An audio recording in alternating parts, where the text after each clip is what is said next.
Hello student, ये video मैं उन स्टूडेंट्स के लिए बना रहा हूँ जो आने वाले टाइम में डॉक्टर बनने वाले हैं और साथ ही साथ अभी आप लोगों ने 12th का एग्जाम दिया है और नीट का एग्जाम भी आपने दिया होगा। बहुत अच्छा स्कोर आया है आपका और अगर स्कोर अच्छा आया है तो आप एमबीबीएस के लिए भी जा सकते हैं और वेटनरी के लिए भी जा सकते हैं। दो ऑप्शंस अवेलेबल है आपके पास में। अब देखिए, इसके अंदर जो डॉग लवर्स हैं या फिर अपन बोल सकते हैं जो एनिमल लवर्स हैं, इसमें सारे एनिमल्स कवर होते हैं, वो लोग इस वेटनरी वाले ऑप्शन को चूज कर सकते हैं। बहुत अच्छा ऑप्शन है, इसमें बहुत अच्छी अच्छी कैरियर अपॉर्चुनिटीज मिलेगी, बहुत अच्छा पैकेज मिलेगा और फ्यूचर ग्रोथ बहुत अच्छा है इसके अंदर। अभी अपन लोग डिस्कस करने वाले हैं veterinary, what is veterinary doctor, veterinary doctor क्या करता है, कैरियर अपॉर्चुनिटीज क्या क्या मिलेंगी इसमें, सैलरी क्या मिलेगा इसके अंदर, इंडिया में क्या सैलरी है और अब्रॉड में क्या सैलरी मिलेगा आपको, गवर्नमेंट कॉलेजेस क्या चार्ज करते हैं फीस, प्राइवेट कॉलेज क्या चार्ज करते हैं, पूरा डिटेल में डिस्कस करेंगे। कहां एडमिशन लेना चाहिए, कितनी फीस पे लेना चाहिए, स्कॉलरशिप कितना मिलेगा, कम से कम बजट में कौन सा कॉलेज मिलेगा, इसको अपन बिल्कुल डिटेल में डिस्कस करने वाले हैं। चलो शुरू करते हैं।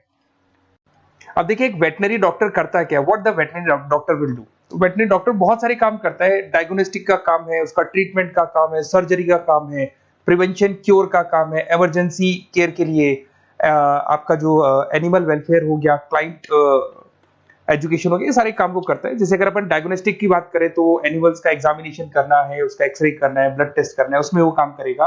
अगर मैं ट्रीटमेंट की बात करता हूँ तो यहाँ पे वो मेडिसिन वगैरह जो देगा वो देगा आपको, प्रोवाइड वैक्सीनेशन, वो बहुत इंपॉर्टेंट है क्योंकि वैक्सीनेशन वगैरह अपन देखते हैं डॉग्स वगैरह को रेगुलर बेसिस पे अपने को देना पड़ता है। सर्जरीज हो गई, जैसे रूटीन सर्जरीज, कॉम्प्लेक्स सर्जरीज, ये सारे काम वो करेगा। उसके अंदर प्रिवेंटिंग क्योर, वैक्सीनेशन वगैरह हो गया।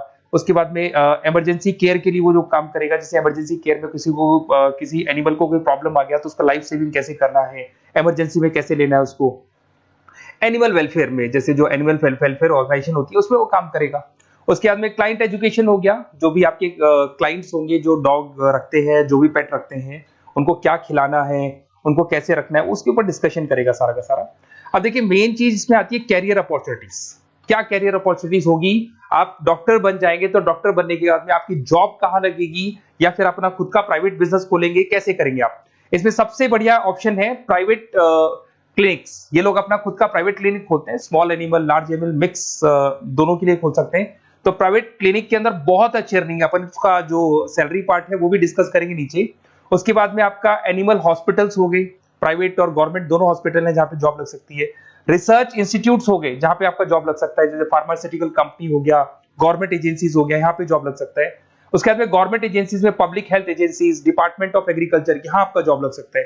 कुछ लोग बोलते हैं जू हो गया, वाइल्ड लाइफ सेंचुरी हो गई, वहां आपका जॉब लग सकता है। जू, एक्वेरियम, यहाँ पे लग सकता है, वाइल्ड लाइफ सेंचुरीज में लग सकता है।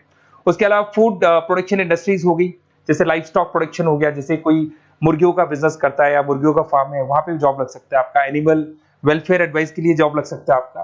कुछ नॉन प्रॉफिट ऑर्गेनाइजेशन होती है जो एनिमल्स के लिए खुली हुई है और उनका ऑब्जेक्टिव होता है कि कोई भी अगर एनिमल के साथ कोई प्रॉब्लम है तो वो लोग सॉल्व करते हैं उसको, उसका कोई चार्ज नहीं है, वहां आपका जॉब लग सकता है। उसके बाद में पेट और फूड न्यूट्रिशन, क्या खिलाना है, जैसे आपने सुना होगा डॉग्स को पेडिग्री देते हैं अपन, वैसे कौन सी चीज खिलानी चाहिए, क्या नहीं खिलाना चाहिए, उसकी जो जितनी मेडिसिन बनेगी या जितने फूड बनेंगे वहां जॉब लग सकता है आपका।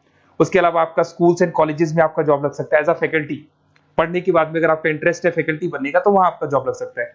कंसल्टेंसी फर्म्स हो गया, animal health consultancy, food safety consultancy, यहाँ आपका जॉब लग सकता है।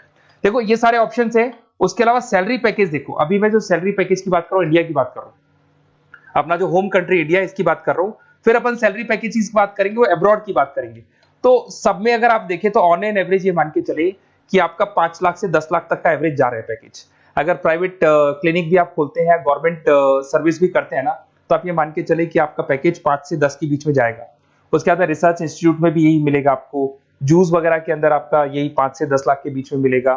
फूड प्रोडक्शन इंडस्ट्रीज है, नॉन प्रॉफिट ऑर्गेनाइजेशन है, तो ऑन एन एवरेज ये मान के चलो 5 लाख टू 10 लाख। तो एज अ फ्रेशर आपको एक्सपीरियंस हो जाएगा तो पैकेज बढ़ जाएगा। कंसल्टेंसी फर्म से यहाँ लग सकते हैं। बट अगर आप अब्रॉड का प्लान कर रहे हो ना, तो अब्रॉड के अंदर तो ये मान के चलो कि आपका जो सैलरी है उसके अंदर बहुत जबरदस्त मल्टीपल इंक्रीमेंट होने वाले हैं। अगर आप अब्रॉड का प्लान कर रहे हैं, अगर यूएस में अगर आपका जॉब लगता है तो मान के चले ऑन एन एवरेज $1 लाख है एनुअली। तो अगर $1 लाख का मतलब मान के चले तो 83 या 80 रुपीज राउंड फिगर में मानोगे तो भी 80 लाख रुपए आपको मिले। तो इसके अंदर एक बहुत अच्छा ऑप्शन है कि आप एज अ डॉक्टर बन के अब्रॉड भी जा सकते हैं। कुछ लोग हैं जो नहीं जाना चाहते बट कुछ जाना चाहते हैं तो वो जा सकते हैं, इसमें अब्रॉड भी जा सकते हैं। उसमें यूएस है, यूके है, ऑस्ट्रेलिया है, कनाडा है, जर्मनी है, बाकी और बहुत सारी कंट्रीज है जहां पे बहुत अच्छे अच्छे जॉब लगेंगे। ऑन एवरेज मान के चलो 80 लाख, 70-80 लाख रुपए आपको साल के मिल जाएंगे। ये सारे ऑप्शंस हैं। अब मेन चीज पे आते हैं। देखो सीधी सी बात है, अगर इसको करना है तो उसको करने के लिए नीट में स्कोर कितना चाहिए, गवर्नमेंट कॉलेज क्या मांगेगा, प्राइवेट कॉलेज क्या मांगेगा। अगर मैं गवर्नमेंट कॉलेज की बात करता हूं तो नीट में मिनिमम 450 का मार्क्स चाहिए आपको। अगर नीट में 450 मार्क्स नहीं है, प्लस आपका 12th में 50% कंपल्सरी है, फिजिक्स, केमिस्ट्री, बायो से होना चाहिए, 50% होना चाहिए, और साथ के साथ नीट के अंदर 450 मार्क्स चाहिए। 5.5 साल का कोर्स है। गवर्नमेंट कॉलेज में अगर आपको मिल जाता है तो सबसे फर्स्ट ऑप्शन यही रखेंगे आप। यहां पर आपका 2 लाख रुपए फीस मान के चलो तो 8 लाख रुपए में आप ये मान लो 8-10 लाख के अंदर अंदर, मतलब मैक्सिमम 10 लाख का खर्चा मान के चलो, इसके अंदर अंदर आपका कंप्लीट कोर्स हो जाएगा अगर गवर्नमेंट कॉलेज मिलता है। बट अगर आपका स्कोर कम है तो मैं आपको एडवाइस करूंगा गो फॉर प्राइवेट कॉलेज, क्योंकि आगे स्कोप बहुत अच्छा है कि वापस जब आप कहीं अब्रॉड जाते हैं या फिर कहीं और जॉब करेंगे तो निकल जाता है सारा पैसा, कोई दिक्कत नहीं है। प्राइवेट कॉलेज के अंदर नीट अपीयर चाहिए। अगर आपका स्कोर कम भी है तो भी चलेगा, नीट अपीयर है तो भी चलेगा। साथ के साथ अगर यहाँ पे ड्यूरेशन देखें तो वही कॉमन रहेगा। बट प्राइवेट कॉलेज में फीस बहुत हाई है। देखो आप 5.5 से लेके 7 लाख पर एनम मान के चलो तो पूरी फीस मान लो कम से कम 30-35 लाख के आसपास फीस बैठती है आपकी। अब इसमें हॉस्टल भी इंक्लूड नहीं है, हॉस्टल का अलग से चार्जेस लगने वाला है आपका। अब मैं जो आपको बताने वाला हूं उसको ध्यान से सुनना।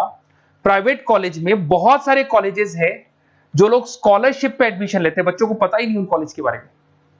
वहां पर हॉस्टल भी इंक्लूड हो जाएगा, स्कॉलरशिप भी मिल जाएगा, और बहुत मिनिमम फीस में आपका एडमिशन हो जाएगा। इतना फीस आपका लगेगा ही नहीं, आप ये मान के चलो। तो उन सारे कॉलेजेस का अपन डिटेल में डिस्कस करेंगे। मेरा नंबर आप लोग के पास है, इस पे जैसे आप कॉल करेंगे तो या तो मैं रिसीव कर लूंगा, अगर मैं रिसीव नहीं करूं तो आप मेरे को मैसेज डाल के छोड़ना, मैं हाथों हाथ डिटेल, मेरे जो डिटेल काउंसलर्स हैं उनसे मैं बात करा दूंगा, वो आपको डिटेल में सारा डिस्कस करेंगे।